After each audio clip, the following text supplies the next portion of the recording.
I write down these Egyptian accounts for whosoever believes in such stories. I heard other accounts at Memphis, and I visited Thebes too and Heliopolis for my inquiries. I have decided to record exactly the narratives that have been told to me, just as I heard them. The priests told me that Egypt was well governed and prospered greatly from the time of King Rhamzanitis until the reign of his successor, Cheops. For Cheops reduced the people of Egypt to utter misery. First, he prevented their access to the temples so that no one could sacrifice in the sacred places. Then he forced all the Egyptians to labor on his tasks. They extracted stone blocks from mountain quarries in the Arabian-facing desert and were made to haul this stonework to the Nile. The blocks were transferred across the river on boats where other work crews received them. The Egyptian populace worked in gangs of 100,000 men, with each team tasked to work for 3 months. For 10 years, the people were very oppressed by this work. First, they constructed a paved roadway for the stones to be dragged along, and the building of this approach was only slightly less arduous than the construction of the main pyramid. 10 years of labour went to the making of this road and the underground chambers on the hill where the pyramids now stand.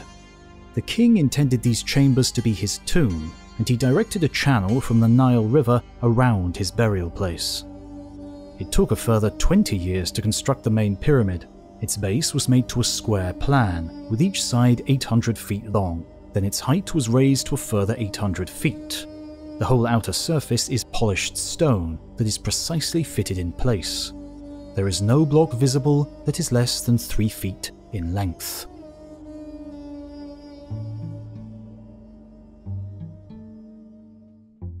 This pyramid was constructed like a stairway with successive tiers or steps. When this inner form was completed, the workmen used levers made of short wooden logs to raise the rest of the stones into position. First, they heaved up the blocks from ground level to the first tier of steps. Then they raised the stone again to the next level above the first tier. On each tier, they used new levers, or they reused existing devices to easily lift and convey the finished stone to its required elevation and position. I'm not certain about this account, but this was the construction method as explained to me. I remember what one Egyptian interpreter said to me. He said that the equivalent of 1,600 talents of silver had been spent on supplies of simple remedies and for onions and garlic to flavour their food. If this were the case, then think how much wealth was expended on the iron required for their tools or the provision of their food and clothing. Then think how much time was spent in the construction itself, including the hewing and carrying of stone blocks. Then there was the excavation of the underground chambers, which, I suppose, must have been a prolonged and difficult project.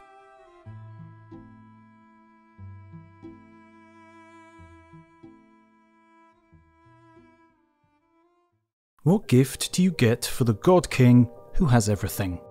Every coronation day, the people of Egypt would shower the pharaoh with gifts. It must have been hard to choose. Perhaps they should have waited a couple of millennia to try Bespoke Post. Bespoke Post is a monthly membership club delivering a box of awesome, top-shelf goods from under-the-radar brands. It's free to join and you can skip a month or cancel any time. Every month they introduce members to cool new products, outdoor gear, barware, home and kitchen goods, clothing and more, based on a preference quiz that you fill out. Every box of awesome has around $70 worth of goods inside it and costs you only a fraction of the value. A great box to recommend is the Weekender. It comes with a fantastic bag, perfect for any occasion, especially outdoor activities. 90% of the products come from small brands, many of which are based in the United States. For example, the Damascus steel knife in the Forge box is made by Buck and Bear Knives located in Pennsylvania. You'll get a box of awesome assigned to you, and before it's shipped, you'll get a preview of what comes inside to decide whether you'd like to keep it, swap it for a different box, or skip the month entirely for no charge. You only pay for what you want. So, to get 20% off your first box of awesome, click the link in the description and enter Voices20 at checkout, or go to bespokepost.com/voices20.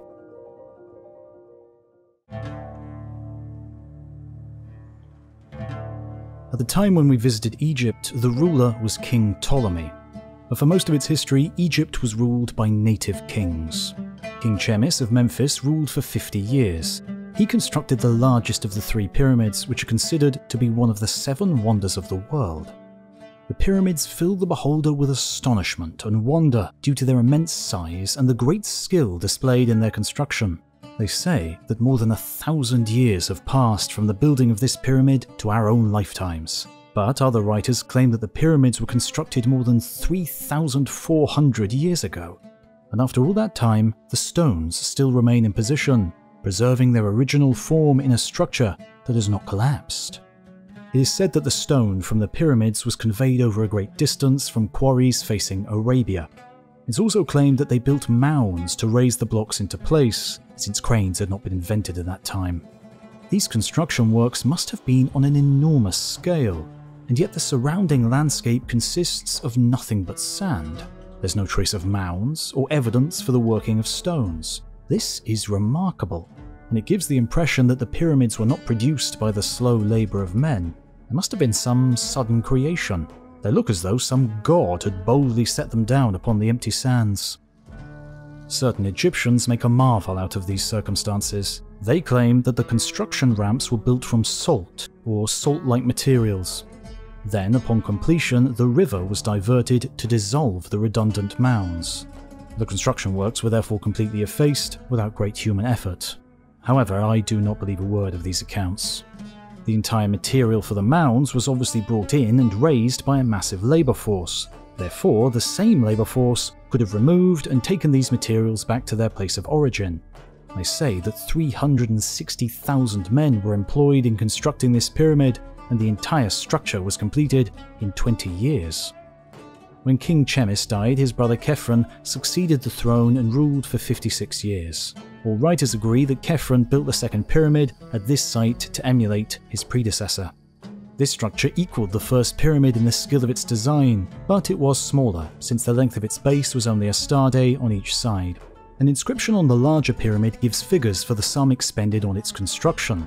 The writing records that a sum equivalent to 1,600 talents was spent on vegetables and remedies for the workmen. The smaller pyramid has no inscription, but has some stone steps cut into one side.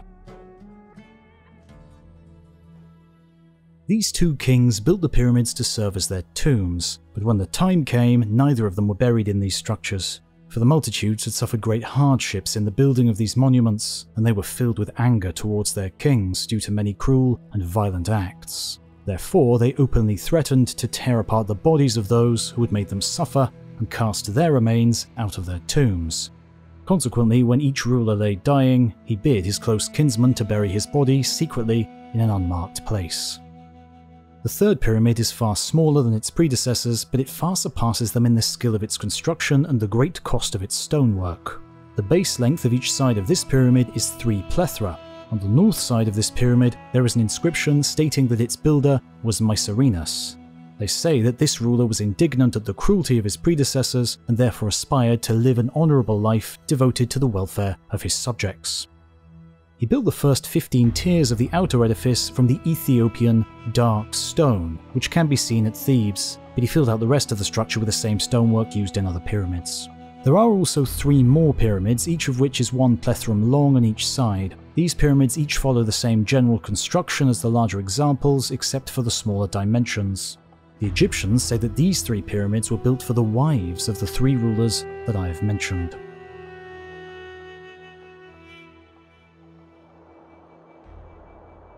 It's generally agreed that the pyramids far surpass all other construction in Egypt.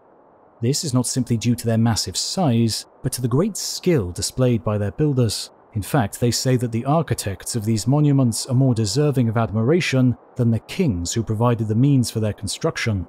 For the architects used their genius and ambition to achieve the project, while the kings merely employed great fortunes they had inherited and committed other men to grievous labour in the build.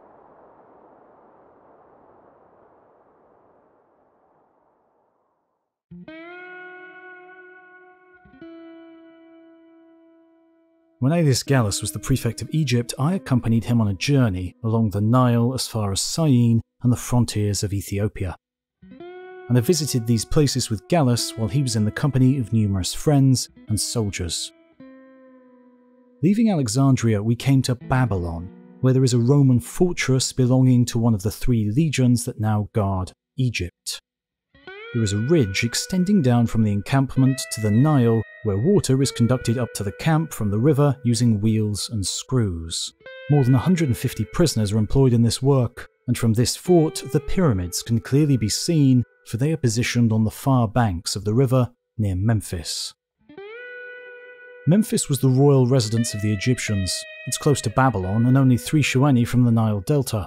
Memphis contains temples, one of which is devoted to Apis, who is the same deity as Osiris.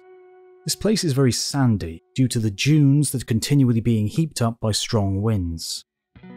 At this place I saw some of the sphinxes that have been partially buried by the dunes. One was buried up to its head, while the others were only half visible. From this site, a traveller could guess the power of the sandstorms and understand the dangers that might befall a man travelling on foot towards the temple. The city of Memphis is large and well populated. It is second only to Alexandria in its size and significance. There are many different races and people living intermixed in this city, just like Alexandria. 40 stadia from the city, there is a ridge on which numerous pyramids have been constructed. These are the tombs of kings. 3 of the pyramids are noteworthy, and 2 are even numbered among the 7 wonders of the world. These 2 pyramids are about a stadion in height. They are quadrangular in shape, and their height is a little greater than the length of each of their sides. High up on the outer surface of these pyramids there is a removable block. This slab is approximately midway between the sloping sides on the north face of the pyramid. When this stone is pulled out, it reveals a long slanting passage leading to an inner vault.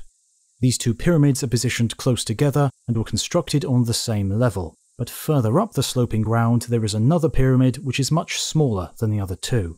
This pyramid has a reduced size, but its construction involved much greater expense. From its foundations almost to the middle of its facade, the pyramid is constructed from black stone. This is the stone which mortars are made from. It comes from the mountains of Ethiopia and is therefore transported across a great distance. It is sought after and expensive because it's an extremely hard stone that is dense and difficult to work into shape. One of the marvellous things I saw at the pyramids must be mentioned. There are many heaps of chipped stone lying in front of the pyramids. Some of these stone fragments have the same shape and size as lentils, but other heaps are formed from splinters that resemble the husks of winnowed chaff. It is said that these mounds are the remains of fossilized food left by the ancient builders of the pyramids, and this certainly seems possible. The quarry which provided stone for the pyramids is located within sight of the structures. It is on the far Arabian side of the Nile, next to a rocky mountain called the Trojan Height.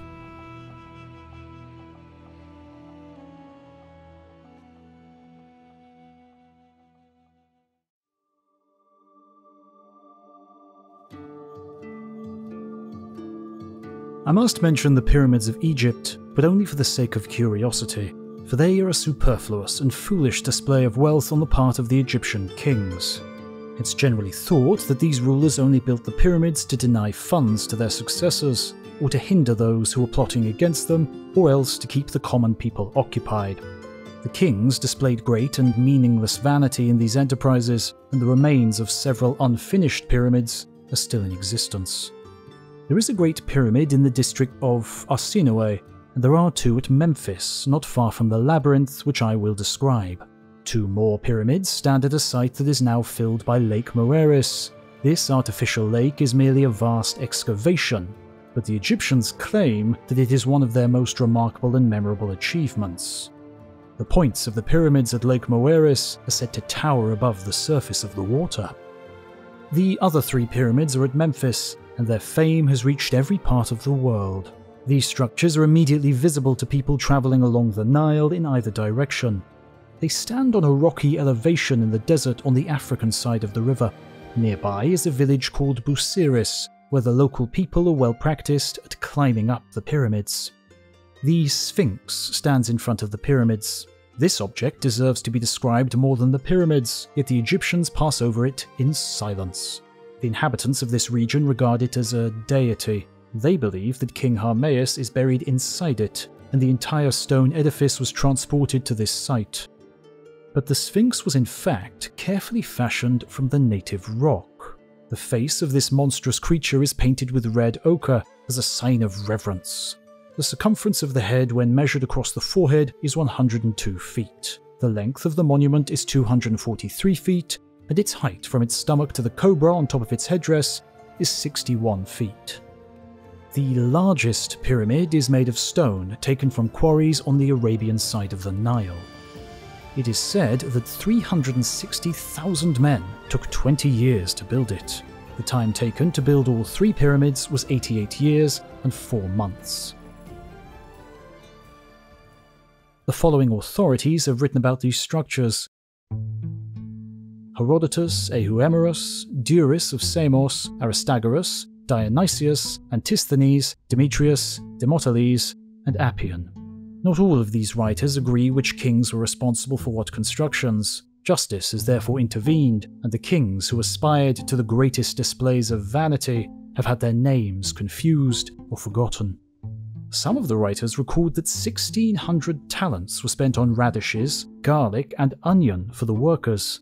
No traces survive that reveal the purpose or operations of the pyramids, but all around the site are scattered far and wide stone fragments shaped like lentils. These objects resemble the gravel found in Africa on the rocky edge of the Sahara. The crucial problem with the pyramids is how the masonry was lifted to such a great height.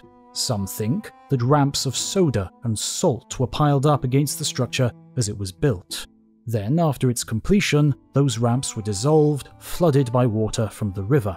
Others believe that elevated bridges were built of mud bricks, and when the work was finished, the bricks were taken by people to build their houses. But another method is thought to be impossible: the idea that the Nile could have flooded the site and blocks were floated into place. This is because the river flows at a much lower level. There is, however, a well-like passage in the largest pyramid that is 86 cubits deep.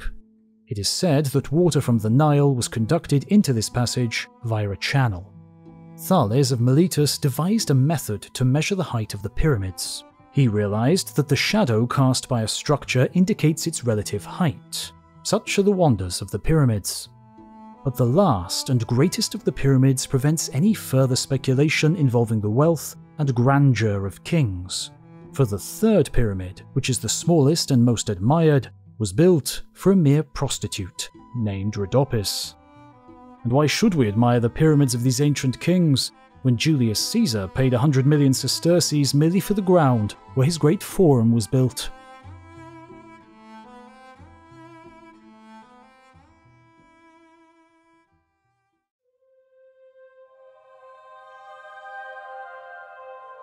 Of course, I was already acquainted with the land of Goshen from the time when I first went to Egypt, for it was my purpose to see all the places which the children of Israel had encountered on their journey from there to the Red Sea, as they went forth from the land of Ramses.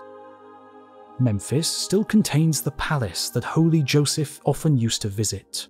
6 miles from there, on the banks of the Nile, is the throne of Moses and Aaron. These thrones are positioned on a high ridge, and many steps lead up to the 2 turrets. One of these turrets has a roof that Moses used to climb upon when he addressed the children of Israel during their oppression. The other turret has no roof, and it was used for prayer. All around this site is the plain where the children of Israel made bricks. About a mile away, close to the riverbank, is the village where Holy Mary stayed with the Lord when she went into Egypt. There are many pyramids in the 12-mile stretch between Memphis and Babylonia. These buildings were constructed by Joseph for the storage of grain. Heliopolis is 12 miles from Babylonia, and at its center is a large piece of ground which contains the Temple of the Sun. The Garden of the Sun is in this place, and the great column called the Bomon. This is where the phoenix used to settle after 500 years of life.